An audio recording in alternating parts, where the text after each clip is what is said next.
எல்லாருக்கும் வணக்கம். என் பேர் பிரீத்தி. நான் புக் ரிவ்யூஸ் பண்றேன். இன்னைக்கு நாம பார்க்க போற புக் வந்து ஸ்டோரி ஆஃப் சாரதா தேவி. இந்த புஸ்தகத்துல எழுதினவர் வந்து சுவாமி ஸ்மரானந்தா. இவர் வந்து குழந்தைகள் புத்தகம் நிறைய எழுதியிருக்கார். இதுக்கு முன்னாடி 2 புத்தகம் எழுதியிருக்கார். ஒண்ணு வந்து the story of Ramakrishna and the story of Vivekananda. Smarananda ji வந்து வேலூர் மட்ல செக்ரட்டரியா இருந்தார். அங்க தலைமை தாங்கியிருக்கார். நம்ம சென்னை மட்டுக்கும் தலைமை தாங்கியிருக்கார். இப்போ இருக்கிற பிரசிடென்ட்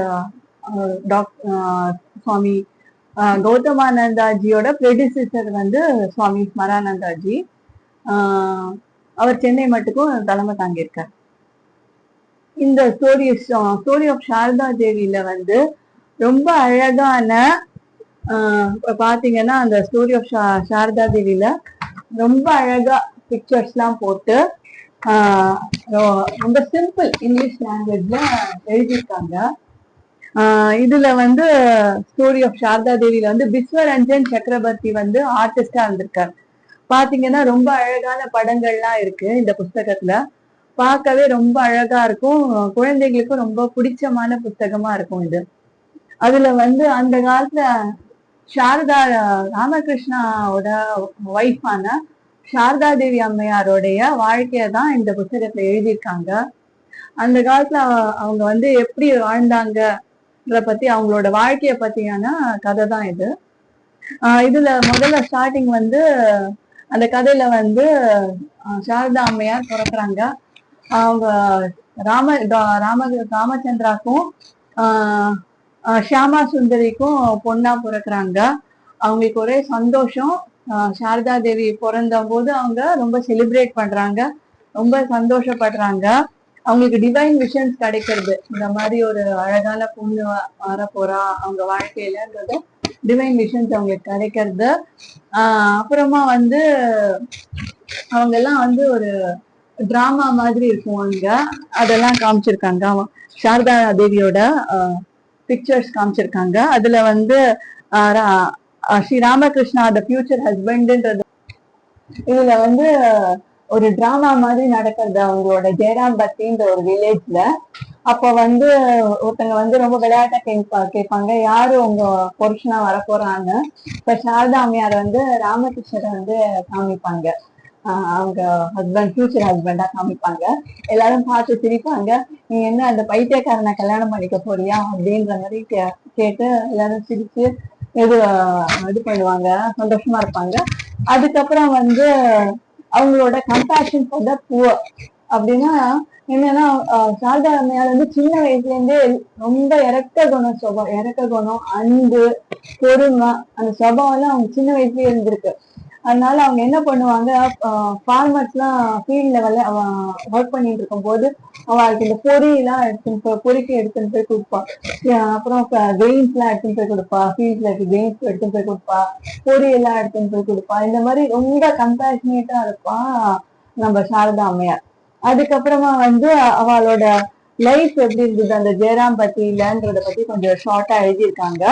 அதுல வந்து அவங்க இது அறுவடை எல்லாம் பண்ணி எடுத்துன்னு போவாங்க புல்லெல்லாம். அதெல்லாம் அவங்க ரொம்ப ஹார்ட் ஒர்க்கிங்கா இருப்பாங்க நம்ம சாரதா தேவி அம்மையார். அவங்க ஒரு 3 கோலாவே இருப்பாங்க, ஒரு ஊக்கம் கொடுக்குறவங்களாவே இருப்பாங்க எப்பயுமே. அந்த ஸ்டோரியில பாத்தீங்கன்னா நம்ம மாதிரி நிறைய விமனுக்கெல்லாம் கூட அவங்க ஒரு இன்ஸ்பிரேஷனா இருக்கிற மாதிரிதான் எழுதியிருக்காங்க இந்த புஸ்தகத்துல. அந்த ரைட்டிங் ஸ்டைல்ல பாத்தீங்கன்னா மோட்டிவேஷனா, ரொம்ப கம்பேஷனேட்டா அந்த மாதிரி எழுதியிருப்பாங்க அம்மையாரை பத்தி, சாரதா அம்மையார் பத்தி. அப்புறம் வந்து அந்த இதுல வந்து ஃபேமைன் வரும்போது பெங்கால்ல வந்து அவங்க வந்து ஒரு ட்ரைபல் லேடி ஓடி வருவாங்க சாப்பிடுற. அப்ப சாப்பாடே இருக்காது. அவங்க பசியில என்ன பண்ணுவாங்க, மாட்டுக்கு வச்சிருந்த அந்த பவுடர்டு ரைஸ வந்து சாப்பிட்டுட்டு போயிடுவாங்க. அவங்க கூப்பிட்டுட்டே இருப்பாங்க, வந்து கிச்சடி சாப்பிடுன்னு சாரதா அம்மையார். ஆனா வந்து அவங்க அத அப்படியே பசியில சாப்பிடுறத பார்த்து அவங்களுக்கு ஒரே கண்ணுல தண்ணியா வரும்.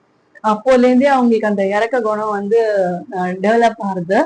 அதுக்கப்புறம் வந்து அவங்க வந்து அவங்க சின்ன வயசுலயே கல்யாணம் ஆயிடுறது, 5 வயசுலயே. ராமகிருஷ்ணரோட அவங்களுக்கு கல்யாணம் ஆயிடுறது 5 வயசுலயே. அப்போ வந்து அவங்க வந்து தட்சிணேஸ்வரத்துக்கு போகணும்னு நினைக்கிறாங்க. அப்ப எல்லாரும் வந்து அவங்க ஜெயராம்பட்டியில எல்லாரும் பேசிப்பாங்க, இவ ஒரு பைத்தியக்காரனை கல்யாணம் பண்ணிட்டு இருக்கான்ற மாதிரி பேச்சு அடிப்படும். அப்போ வந்து அவங்களுக்கு மனசுல ரொம்ப துக்கமாயிடும். ஆனா ஒரே ஒரு உமன் வந்து அவங்களுக்கு கன்சோல் பண்ணி நல்ல வார்த்தையை சொல்லி, நீ தட்சிணேஸ்வரத்துக்கு போயிட்டு வா, உன்னோட ஹஸ்பண்ட போய் பார்த்துட்டு பாரு அப்படின்னு சொல்லுவாங்க. அவங்களும் வந்து தட்சிணேஸ்வரத்துக்கு கிளம்புவாங்க. அங்க போயிட்டு அவங்களுக்கு தெரியும் ராமகிருஷ்ணர் பரமஹம்சர் வந்து அவங்களோட ஹஸ்பண்ட் வந்து ரொம்ப இறக்க குணம், நல்ல சுபாவம் உடையவர்னு அவங்களுக்கு தெரியும். அவங்க வந்து போவாங்க, தட்சிணேஸ்வரத்துக்கு போவாங்க.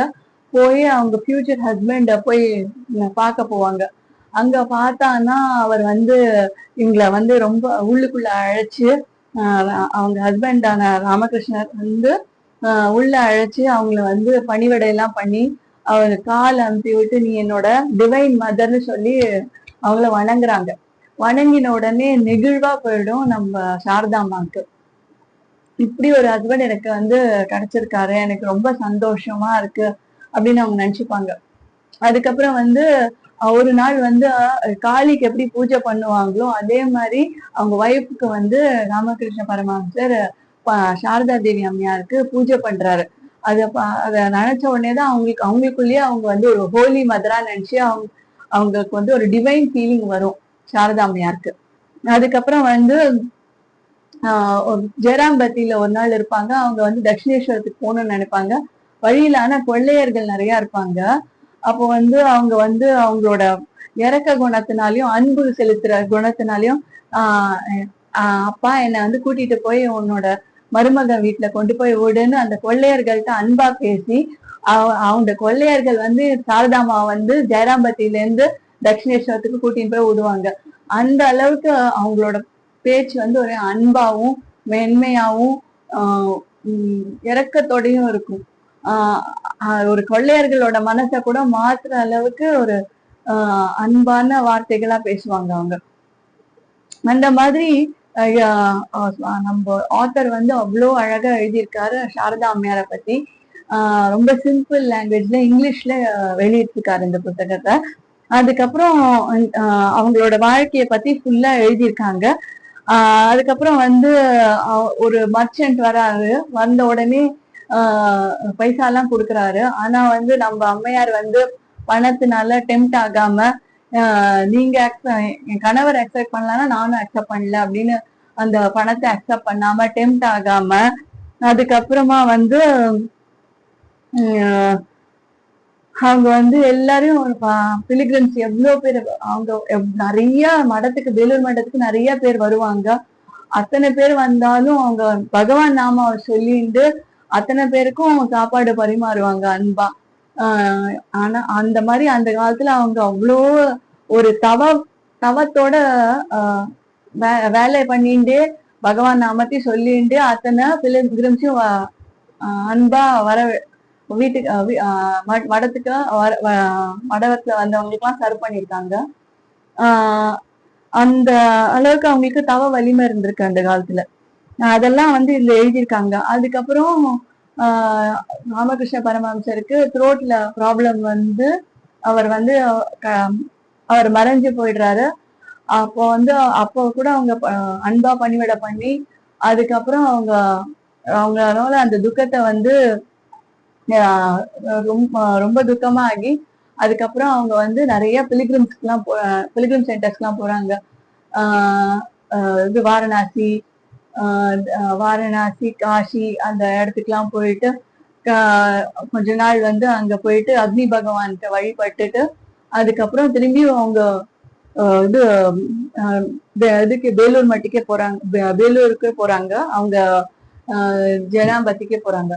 அப்போ வந்து என்ன ஆகுதுன்னா போன இடத்துல அவங்க பாக்குறாங்க ஒரு ஹிந்து மோனாஸ்ட்ரியில வந்து நிறைய பிரதர்ஸ் வந்து ரொம்ப சந்தோஷமா இருக்காங்க.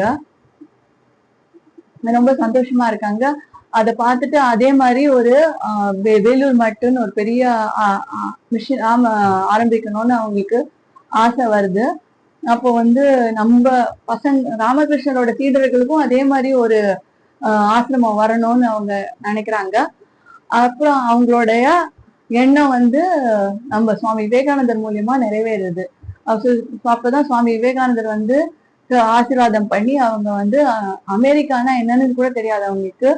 ஆனா அவங்க வந்து ஆசீர்வாதம் பண்ணி அங்க அமெரிக்காவுக்கு அனுப்புறாங்க. இதுதான் கடவுளோட சித்தம்னு சொல்லிட்டு அனுப்புறாங்க. அமெரிக்கா போயிட்டு விவேகானந்தர் வந்து அங்க ஒரு ஸ்பீச் கொடுத்து எல்லாரையும் வந்து ஈர்க்கிறார். அவரோட ஸ்பீச்னால எல்லாரையும் ஈர்த்து எல்லாரும் அவரோட டிவோட்டிஸா ஆறாங்க. அதுக்கப்புறம் அப்புறம் அங்க வந்த அப்புறமா அங்க வந்து ஒரு லேண்ட் பார்த்து ஒரு மடத்தை கட்டுறாங்க. மடத்தை கட்டின அப்புறமா அவங்களுக்கு நிறைய விசிட்டர்ஸ் சுவாமிஜிக்கு வந்து விவேகானந்தருக்கு நிறைய விசிட்டர்ஸ் வந்து ஃபாரின்ல இருந்து வராங்க. அவங்களும் வந்து சாரதாமாவை பார்த்துட்டு ரொம்ப மகிழ்ச்சியா இருக்காங்க. இந்த அளவுக்கு ஒரு சிம்பிள் ஒரு எளிமை ஒரு அன்பு காட்டுறவங்க பார்த்த உடனே அவங்களுக்கு ஒரே நெகிழ்வா இருக்கு. நிறைய ஐரிஷ் உமன் மார்கரெட் நோபல், அப்புறம் ஜோசிபின் மெக்லியோட் அப்படின்னு நிறைய ஃபாரின் உமனும் ஃபாலோயர்ஸ் ஆயிடுறாங்க சாரதாமாக்கு.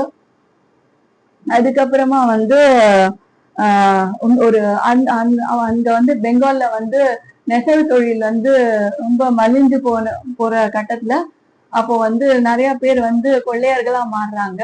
அப்போ ஒரு முஸ்லிம் நெசவு தொழில் பண்ணிட்டு இருக்கிறவர் வந்து ஒரு கொள்ளையரா மாறும் போது அவங்கள கூப்பிட்டு அன்பா சாரதாமா வந்து கவனிச்சு சாப்பாடு போடுறாங்க. இதெல்லாம் எழுதியிருக்காங்க இந்த புத்தகத்துல. அதுக்கப்புறம் நிறைய டிவோட்டிஸ் வராங்க வெஸ்ட்ல இருந்து.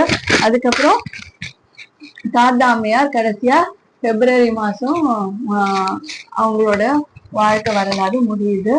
இது ரொம்ப அற்புதமான புத்தகம். இப்ப கூட கிரிக்கெட்ல கூட நிறைய பெண்கள் சாதனை புரிஞ்சிருக்காங்க. அந்த காலத்துல சாரதாம்மா படிப்பு ரொம்ப இல்லைனாலும் அவங்க நிறைய பேருக்கு ஊக்கமும் அன்பாலையும் அவங்களோட ஊக்கத்தினால இன்னைக்கு ராமகிருஷ்ணா மிஷன்றது பெரிய ஒரு எஜுகேஷனல் இன்ஸ்டிடியூஷன் ஆரம்பிச்சு அவங்களோட ஊக்கத்தினாலதான் சொல்ல முடியும். இந்த புத்தகத்தை கண்டிப்பா எல்லாரும் படிக்கணும். நன்றி, வணக்கம்.